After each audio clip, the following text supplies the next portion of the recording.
तो hello friends, स्वागत है आपका हमारे इस यूट्यूब चैनल पे। तो आज हम लोग जानेंगे डिप्रेसेशन के बारे में। डिप्रेसेशन होता क्या है, डिप्रेसेशन कैसे निकालते हैं, डिप्रेसेशन के कितने मेथड होते हैं। ठीक है, तो आइए शुरू करते हैं। और डिप्रेसेशन को समझने से पहले सबसे पहले हम लोग को समझना पड़ेगा कि टेंजिबल एसेट्स कौन कौन से होते हैं।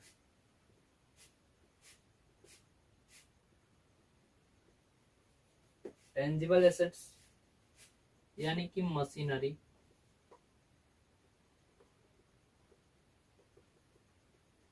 TV, fridge, etc. ये सिर्फ मैं एग्जांपल के तौर पे ये सिर्फ एग्जाम्पल के तौर पे हम पेश कर रहे हैं। और भी कुछ भी हो सकता है, जो आप बहुत सारे चीज हो सकते हैं, लेकिन जो है एग्जाम्पल के थोड़ा देर के समझने के लिए हम बता रहे हैं। और ये एक होता है इनटेंजिबल एसेट्स।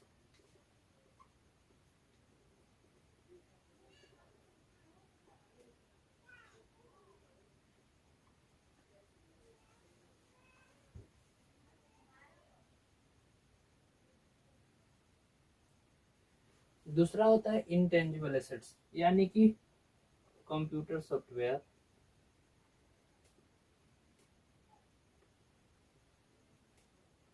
पेटेंट, कॉपीराइट और ईटीसी। तीसरा होता है वेस्टिंग एसेट्स।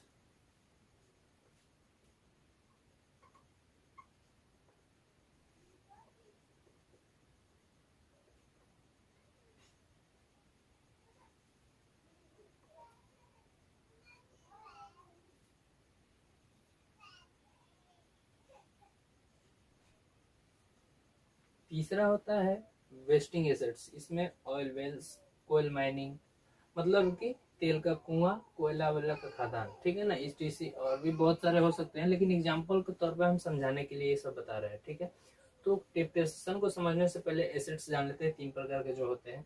टेंजिबल एसेट्स में ये सब होते हैं, इनटेंजिबल एसेट्स में ये सब आएंगे, वेस्टिंग एसेट्स में ये सब आएंगे। ठीक है, अब हम लोग समझते हैं डिप्रेशन। डिप्रेशन किसे कहते हैं?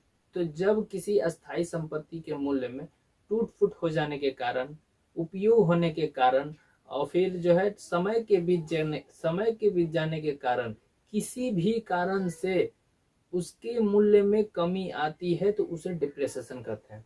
जैसे चलिए समझते हैं। टेंजिबल एसेट्स में मान लीजिए जो है मशीन जो है 1 लाख का खरीदे आप। ठीक है, अगर आप जो है इसको 3 बाद जो है बेचेंगे, तो क्या ये 1 लाख में बिकेगा? मान लीजिए आप बुलेट खरीद लिए, बुलेट को आप चलाइए चाहे मत चलाइए, आप 3 साल तक जो है रख दीजिए। उसके बाद जो है आप उसको बेचेंगे, तो क्या 1 लाख में बिक जाएगा? नहीं बिकेगा। तो उसके मूल्य में जो भी कमी आती है, मान लीजिए जो है 1 लाख का आपने खरीदा है, 70,000 का बिका, तो जो 30,000 था वो डिप्रेसेशन हो गया। ठीक है, डिप्रेसेशन टेंजिबल एसेट्स पे लगता है। टेंजिबल एसेट्स के मूल्य में अगर गिरावट आती है, टेंजिबल एसेट्स के मूल्य में जो अगर कमी आती है, तो उसे डिप्रेसेशन कहते हैं। ठीक है, इस पर डिप्रेसेशन चार्ज होगा। वहीं अगर इनटेंजिबल एसेट्स, इसका भी वैल्यू कम होता है, बिल्कुल कम होता है। अगर इसका वैल्यू कम होता है, अगर होगा, तो उस पर डिप्रेसेशन नहीं कहा जाता, उसको जो है डिप्रेसेशन नहीं कहा जाता है। उसको क्या कहा जाता है? एमोर्टाइजेशन। एमोर्टाइजेशन कहा जाता है इनटेंजिबल एसेट्स के लिए। जो एमोर्टाइजेशन, टेंजिबल एसेट्स के लिए डिप्रेसेशन, और वेस्टिंग एसेट्स के लिए उसको क्या कहा जाएगा बताइए जरा? उसको जो है डिप्लेशन, उसको जो है डिप्लेसेशन कहा जाएगा। ठीक है, टेंजिबल एसेट्स पे जो है चार्ज होगा वो डिप्रेसेशन, इनटेंजिबल एसेट्स पर एमोर्टाइजेशन, वेस्टिंग एसेट्स पे जो है डिप्लेसेशन कहा जाएगा। यहाँ तक आप लोगों को जो है क्लियर हो गया। डिप्रेसेशन समझ गए कि जब हम लोग किसी भी स्थायी संपत्ति के मूल्य में किसी भी कारण से कमी होती है, तो उसे डिप्रेसेशन कहते हैं। ठीक है, तो अब थोड़ा जो है इसको समझने का प्रयास करते हैं कि अगर डिप्रेसेशन चार्ज नहीं होता है, डिप्रेसेशन की व्यवस्था नहीं होता है किसी कंपनी में, तो प्रॉफिट एंड लॉस अकाउंट में प्रॉफिट एंड लॉस सही से नहीं दिखेगा, गलत सलत दिखेगा, हिसाब किताब में गड़बड़ हो जाएगा। ठीक है, अगर डिप्रिसिएशन की व्यवस्था नहीं की जाती है तो प्रॉफिट एंड लॉस अकाउंट में किसी भी वर्ष प्रॉफिट एंड लॉस सही नहीं दर्शाएगा। और एसेट्स मतलब कंपनी में जो भी मशीनरी प्रोडक्ट कुछ भी जो है ना, हर चीज का मूल्य बढ़ा हुआ दिखेगा, क्योंकि उस पर डिप्रिसिएशन चार्ज करके हम लोग काटे ही नहीं उस पर।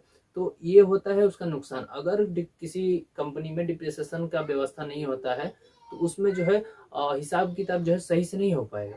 ठीक है, यहाँ तक क्लियर है आप लोगों को? डिप्रिसिएशन के क्वेश्चन को सॉल्व करने के लिए एक चीज समझना बहुत ही जरूरी है, जो कि है स्क्रैप वैल्यू। ठीक है, स्क्रैप वैल्यू क्या होता है? स्क्रैप वैल्यू को हम लोग प्रैक्टिकल के भाषा में समझते हैं। मान लीजिए आप जो है कार खरीदे 5 लाख रुपए का। ठीक है, तो उसका जीवन साल कितना होगा, यानी कि कार कितने साल तक जो है चल सकता है। ठीक है, तो अनुमानित लगा लेते हैं कि कितना, मान लीजिए 5 साल के लिए। अब मान लीजिए कि कार की जो लाइफ है वो 5 साल है। ठीक है, तो 5 साल के बाद आप कितने में बेच सकते हैं, जो आपका आप मान लीजिए उसका बॉडी बेच के या फिर जो है शीशा बेच के, कुछ भी बेच के जो है कितना टोटल सब चीज बेच के जो है कितना आप उसका जो है कॉस्ट ले सकते हैं, अनुमानित जो है निकाल लेना है। ठीक है, अगर किसी क्वेश्चन में डिप्रिसिएशन नहीं पता है, नहीं दिया है, तो उसको कैसे फाइंड करेंगे? डिप्रिसिएशन का एक फॉर्मूला होता है,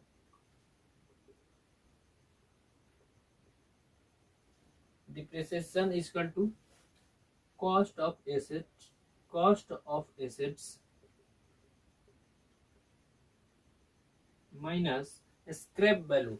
स्क्रैप वैल्यू उसी को कहते हैं कि किसी एसेट्स का जो उसका लाइफ होता है, जो यूजफुल लाइफ होता है, उसके बाद जो कूड़ा कबाड़ा में बेचने का जो प्राइस होता है, उसी को जो है स्क्रैप वैल्यू कहा जाता है। ठीक है, तो cost of assets minus scrap value,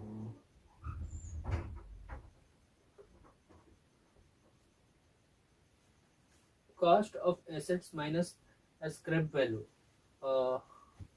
बट्टा में एस्टिमेटेड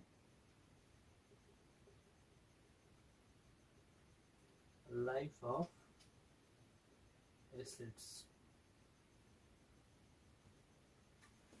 चलिए इसको प्रैक्टिकल समझते हैं। कार का जो प्राइस था वो था 5 लाख। ठीक है,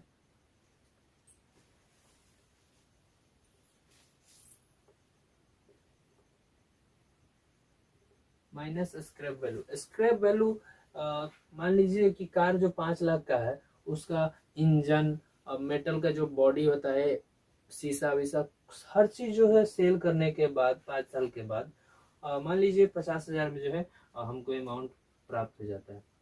तो 50,000 में बिक गया।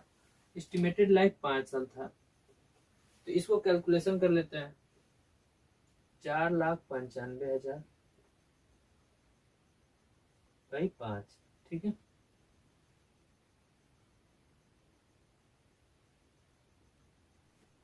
और डिप्रिसिएशन जो है 99,000 यही होता है। तो ये जो 99,000 आया है, ये होता है हर साल का एसेट्स का डिप्रिसिएशन। हर साल इसका इतना जो है डिप्रिसिएशन चार्ज हो रहा है। ठीक है, इसी को जो है कहा जाता है कि अगर किसी क्वेश्चन में डिप्रिसिएशन नहीं शो किया है, नहीं दर्शाया गया है, तो उसको खुद से जो है डिप्रिसिएशन फाइंड करने का इस फॉर्मूला को जो है यूज करेंगे। ठीक है, स्क्रैप वैल्यू आप लोगों को समझ में आ गया, डिप्रिसिएशन कैसे फाइंड करते हैं ये समझ में आ गया। अब आते हैं स्ट्रेट लाइन मेथड और रिटन डाउन मेथड, इसके बारे में जानते हैं। स्ट्रेट लाइन मेथड यानी कि स्थायी किस्त पद्धति, इसको ओरिजिनल कॉस्ट मेथड भी कहा जाता है। स्ट्रेट लाइन मेथड में क्या होता है कि मान लीजिए कोई एसेट्स आपका जो है 1 लाख रुपए का है, उस पर डिप्रिसिएशन 20% जो है हर साल चार्ज होता है। इसमें एक चीज आप जो है क्लियर कर लीजिए कि कोई किसी भी साल डिप्रिसिएशन साल के अंतिम में ही चार्ज होता है। ठीक है, कभी भी डिप्रिसिएशन चार्ज होगा तो वो साल के अंतिम में ही, अंतिम डेट पर जो है चार्ज होता है। ठीक है, तो इसमें कैसे होगा? मान लीजिए अगला 3 साल के लिए बोला कि डिप्रिसिएशन काटिए, डिप्रिसिएशन चार्ज कीजिए फर्स्ट ईयर। तो एसेट्स का जो प्राइस है वो है 1 लाख, ठीक है। डिप्रिसिएशन चार्ज करना है 20%, तो 1 लाख का 20% होगा 20,000। 1 लाख का डिप्रिसिएशन 20% होगा 20,000, ठीक है।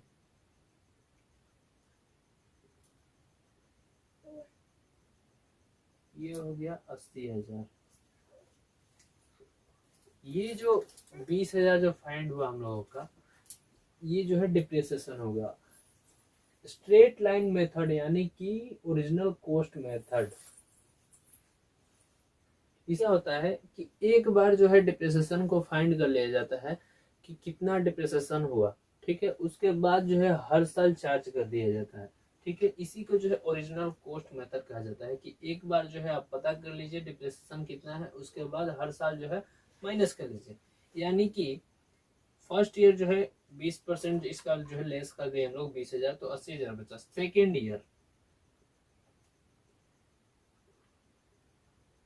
ईयर, अब ये जो 80,000 बचा, अब इसमें जो है फिर से माइनस कर देंगे सेकेंड ईयर में 20,000, क्योंकि एक बार जो है फाइंड हो चुका है डिप्रिसिएशन, उसके बाद जो है हर साल चार्ज कर देंगे, ठीक है। तो ये बच गया 60,000, ठीक।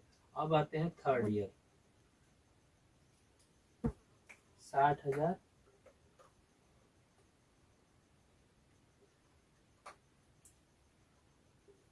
बच गया कितना, 40,000। तो ये जो हो गया, ये जो मेथड है, जो सेम 20,000 इसमें लेस हुआ, 20,000 इसमें, 20,000 इसमें, कहीं भी चेंजेस नहीं हुआ। इसी को जो है स्ट्रेट लाइन मेथड कहा जाता है कि एक बार जो है डिप्रिसिएशन को फाइंड कीजिए, उसके बाद जो है हर साल लेस कर दीजिए। इसी को स्ट्रेट लाइन मेथड कहा जाता है, ठीक है। अब आते हैं diminution balance method, written down value method, WDV, WDM। Second number, क्रमागत ह्रास पद्धति, diminishing balance method, written down value method भी इसको कहा जाता है। शॉर्ट फॉर्म हो गया WDM, ठीक है। तो उसको समझ लेते हैं।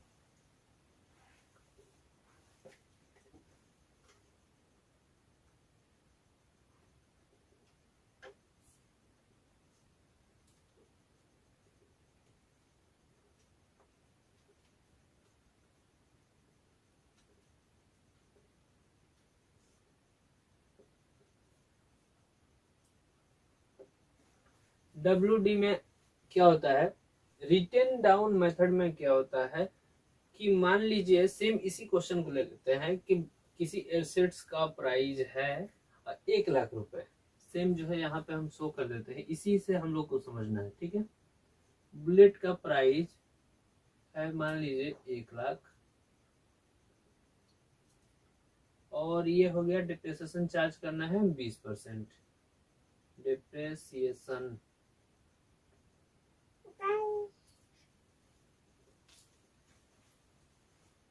डिप्रिसिएशन 20% चार्ज करना है।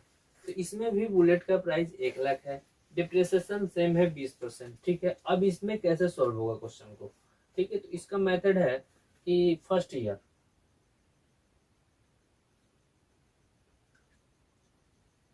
ठीक है, मान लीजिए 1 लाख जो है बुलेट का प्राइस, इस पे 20% कितना होगा, 20% होगा 20,000, तो इसको माइनस कर देंगे 20,000, ठीक है। कितना बच गया, 80,000। अब आते हैं सेकेंड ईयर, यहाँ पे ध्यान दीजिएगा। इसमें क्या था कि एक बार जो है डिप्रिसिएशन को चार्ज कर दिए, फाइंड कर लिए कि 20% हो गया 1 लाख का 20,000। तो हर साल जो है 20,000 20,000 20,000 माइनस कर लिए। इसमें क्या होता है कि एसेट्स का प्राइस है 1 लाख, डिप्रिसिएशन हो गया 20%, 1 लाख का 20% हमने चार्ज कर दिया फर्स्ट ईयर 20,000, उसके बाद मुझे बच गया 80,000, ठीक है। तो 1 लाख में से 20,000 घट गया, तो 80,000 बचा। अब इसको कोई मतलब नहीं है कि 1 लाख का तो 2 लाख था। अब जो बचा हुआ अमाउंट है इस पे डिप्रेसिएशन चार्ज होगा, ठीक है। तो मान लीजिए यहाँ पे जो है 80,000 है, तो 80,000 का 20% कितना होगा? 16,000, ठीक है। ये बच गया 64,000। ये जो बचा इस पे अब ये जो बच गया 64,000, ये हुआ रिटेन डाउन मेथड का ओरिजिनल कॉस्ट।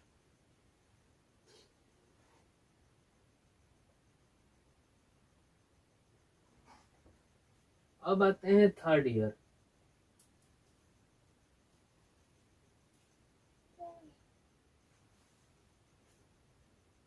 ₹64,000, इस पे 20% काटना है ना डिप्रेसिएशन, तो 20% काटना है तो कितना बचेगा? 64,000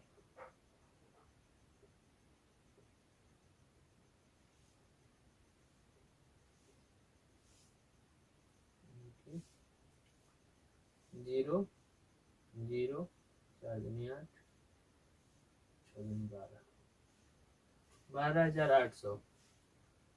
यहाँ पे 12,800 माइनस कर लिए,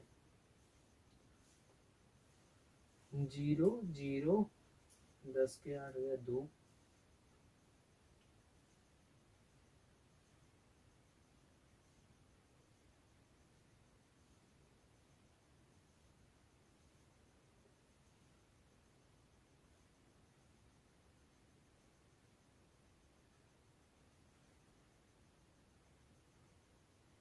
₹51,200। तो ये जो बच गया 51,200,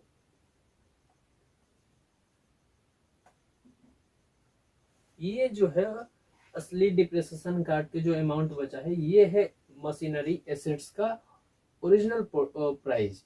क्योंकि डिप्रेसिएशन नहीं काटिएगा तो कैसे पता चलेगा कि प्रॉफिट एंड लॉस में सही हो रहा है या गलत हो रहा है। 1 लाख का आपने प्रोडक्ट खरीदा 1 लाख का आपने एसेट्स आज खरीदा और 3 साल के बाद जो है आप उतना ही आप शो करते हैं, तो कहीं ना कहीं गलत है ना।